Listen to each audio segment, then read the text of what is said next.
अस्सलाम वालेकुम। मैनू फाले का अटैक होया।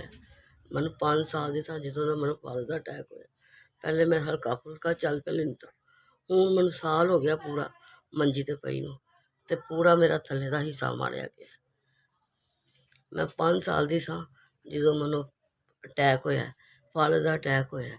मैं उदों की अपनी भरा को रहनी हाँ, ना मैं ब्याही हाँ, ना मेरा कोई धी है, ना कोई पुत्तर है।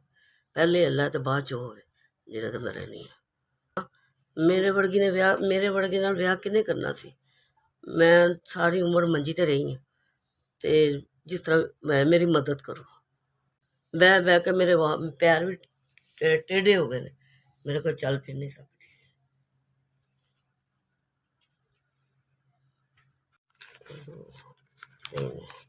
चार पाँच जिन्होंने मेरी 5000 की मदद की थी, अल्लाह मियां उन्होंने जिंदगी देवे, तंदुरुस्ती देवे, अल्लाह मियां उन्होंने सलामत रखे।